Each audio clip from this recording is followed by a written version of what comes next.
Hi, welcome back to the channel. It's radiogram time again, and today we're going to look at something a little bit special. You don't see very many of these, and what you do see, they do sell for ridiculous amounts of money because of the amplifier it's inside. But we'll talk about that a little bit later.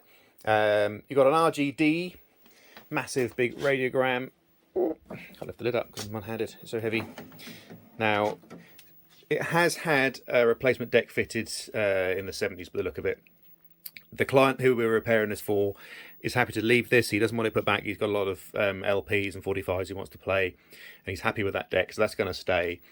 We're going to obviously concentrate on electronically restoring the tuner, and these RGDs are fabulous machines. There's the badge at the back.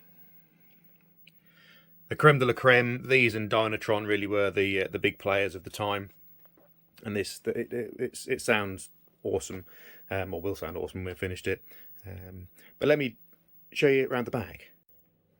Right, so around the back you can see the amplifier in the bottom.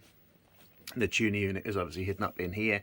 This is about 1946, 47, and they're still using triodes in the output for the quality, hence the value of this. A lot of these amplifiers, unfortunately, get taken out of these gorgeous grams and sold off as monoblock sort of valve amplifiers, restored and sold off just as amplifiers. I've seen so many of these beautiful radiograms with the cabinet and the tuner intact, but the actual amplifier itself has gone, because they really do, once they're restored, sound fantastic. And you can see, look at the size of the power transformer. This is my hand. I mean, it's enormous output transformer here for the audio. Now these are the two PX4 valves. They're getting ridiculously expensive to get hold of. I did, when it first came in, just quickly test those just to make sure, and they are both okay. There's various chokes behind there and an array of electrolytic capacitors, various valves.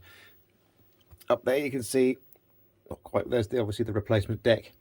And here is the enormous, which I'm assuming is going to be Goodman's loudspeaker. I might be wrong, but I think it's going to be Goodman's in there. So next job is going to be, initially we're going to take the main amplifier out. Then again, these things were, as I said before, the creme de la creme, on a par with the sort of top-notch HMV, Dynatron. Everything on this is pluggable, and I can remove all the plugs down both sides, and this whole amplifier will come out, which makes servicing really nice and easy. So I'm going to take that out now and we'll get it on the bench. So here's the amplifier out of the actual cabinet. And once again, you can see how enormous it is. And it weighs a ton, because all the copper and steel in these, or iron I should say, inside these transformers.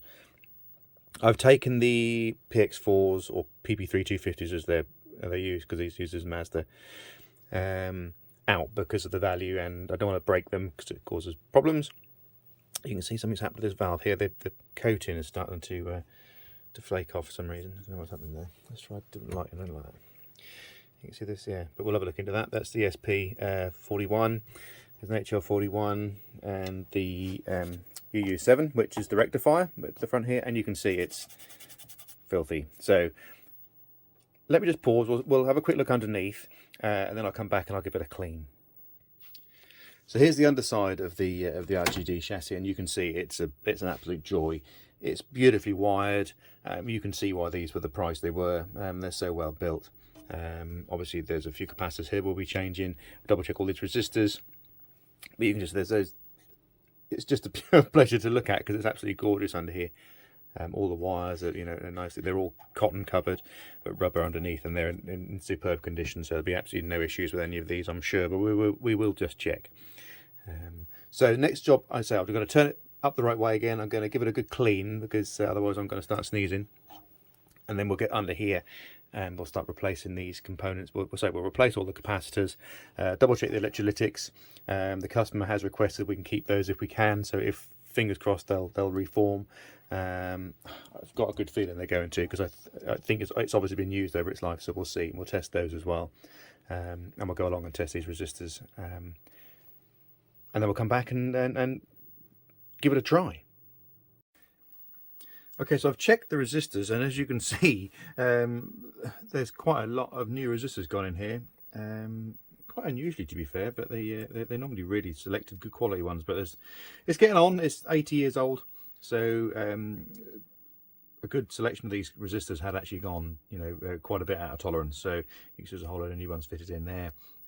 These are absolutely spot on. This one's fine, and this one is absolutely fine as well. We'll leave those alone. Right, so I'm going to just get the new capacitors in here, double check these electrolytics, and then we'll get it on the top and get the valves back in.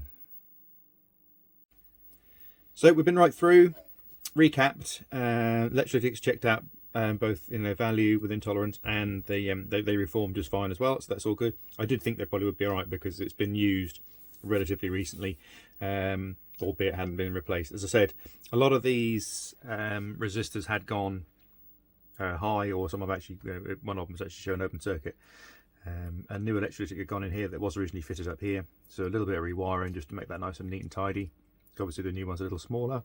The customer wanted this type of capacitors. He didn't want to pay, you know, for sort of ridiculous audio grade quality things. These are more than sufficient for here. He's not a hi-fi buff. He just wants to listen to his records on a nice radiogram, so they will more than suffice. Next thing we're going to do is get some power on it and test it. Right, so I've put the amplifier back into the chassis just to test things quickly. Had a quick prod around with the multimeter. The voltages are all fine. I'm not going to run it for very long because obviously I haven't recapped or checked anything in the tuner unit, and the chances are there's going to be things in there that are leaky and getting rather ancient. But yeah, you know, put some music up. I don't think you'll get any contact match on this. Forgive the old Hammond organ sound.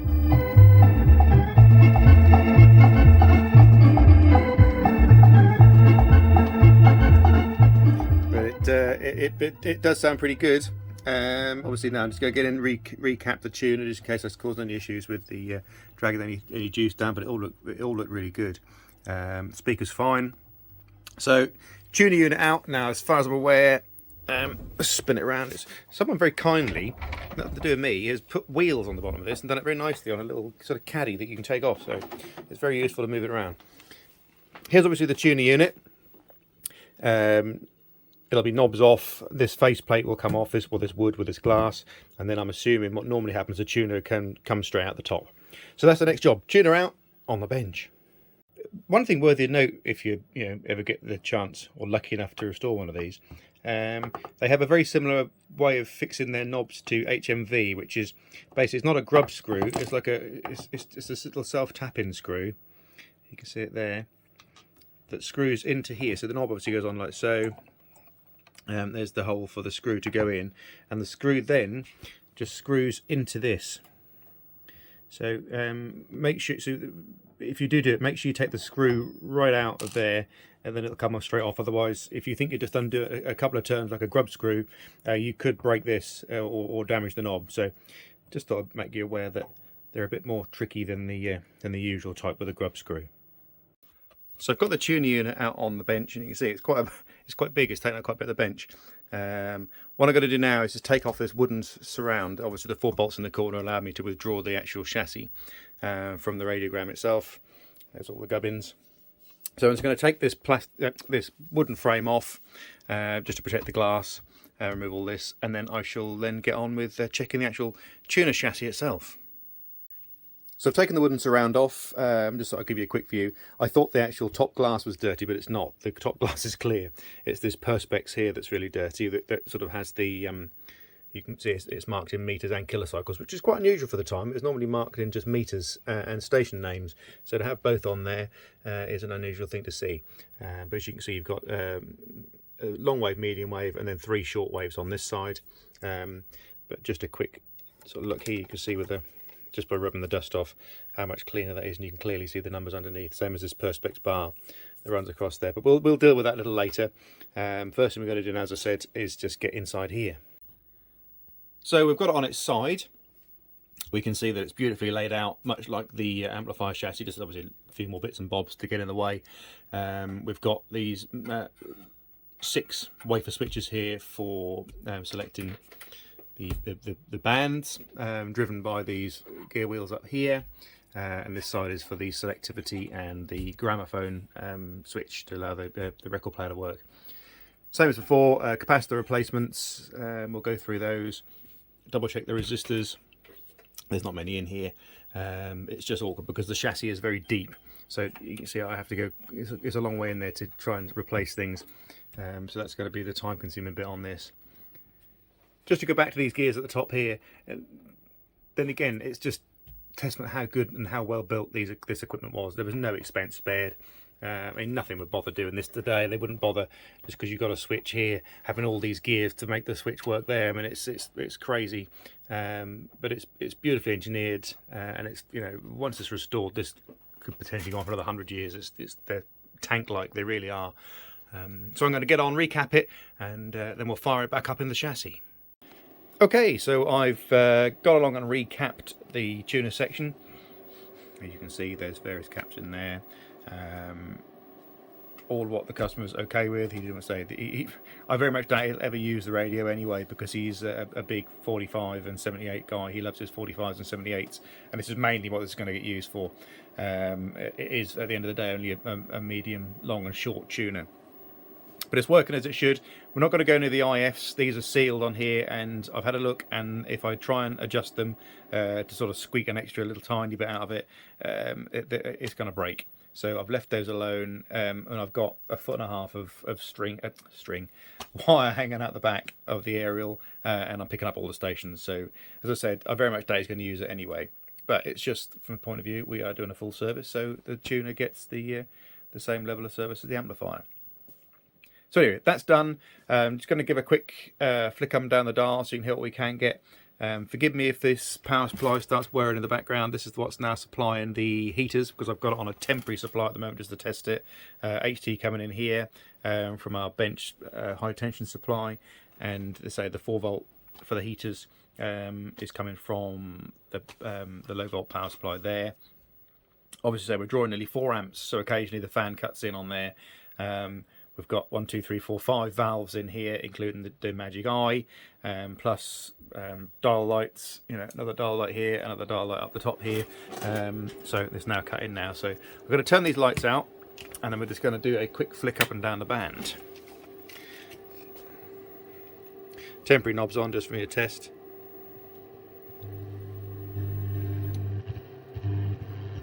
You got a lot of noise on the bench as well.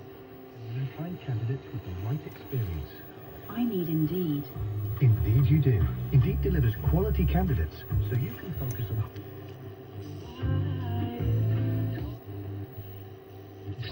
This, Liam, I get so much noise on this bench because of I'm obviously very close to computer and everything else. I've not got it connected to an external aerial because it's just... And by looking at this program, you could see how shops were run, because usually if there was a series in the program about teaching... Obviously we can adjust the sensitivity and selectivity of the IFs here, sort of sharpening the tuning up a bit. Supermarket season, we couldn't understand what the trolleys were for.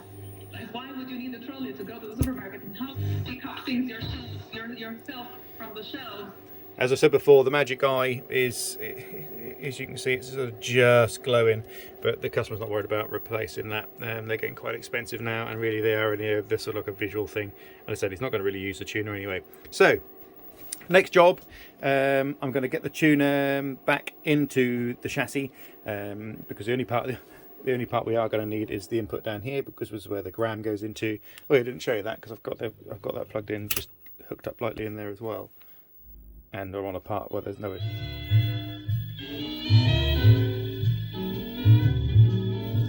And that's just going in on via that capacitor there. Okay, next job, give this a final clean down and get it back in the main cabinet. Okay, so she's back in the cabinet, all screwed back down again. Those of you who were switched on will realise I didn't need to take these knobs off, because obviously the whole thing lifts out with the top still attached. But anyway, they're all back on. Oh, there's funny little grub screws. I've got a record going on the deck.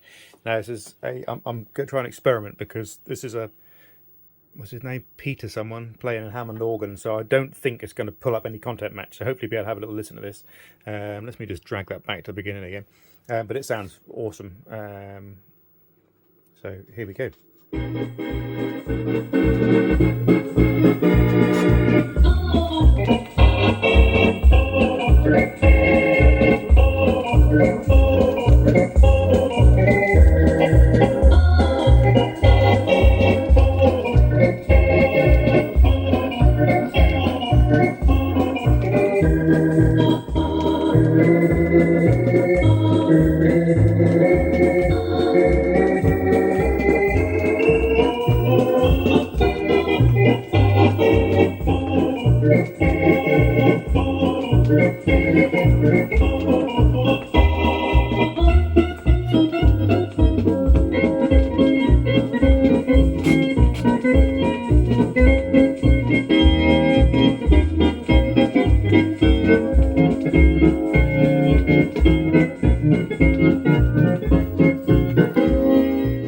So as you can hear, oh well, you can't put it here because it's coming through the compression on YouTube, but it sounds pretty blooming good in the workshop. Albeit we've still got a bit of fettling to do with the deck, but that's not, I'm not going to film that because it's just a matter of sorting the cartridge out. Radio side, obviously just flick the switch down here to the first position on the selectivity, in the volume up. But what we should do is complete. That's what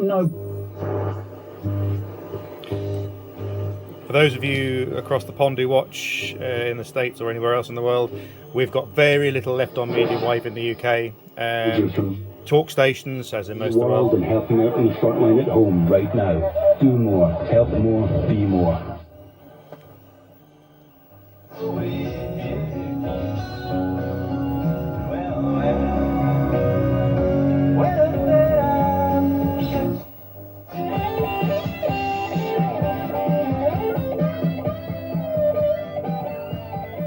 So yeah, there's like 4 or 5 stations. Radio Caroline comes in nice and strong as well, but there's too much noise in the workshop on this set for us to pick that up without the long external antenna. Okay, that's done on this one. I hope you enjoyed it. A little bit different. It's nice to see something of this quality. It was a pleasure to work on. And I'll just leave you with a bit more of the older, delightful Hammond.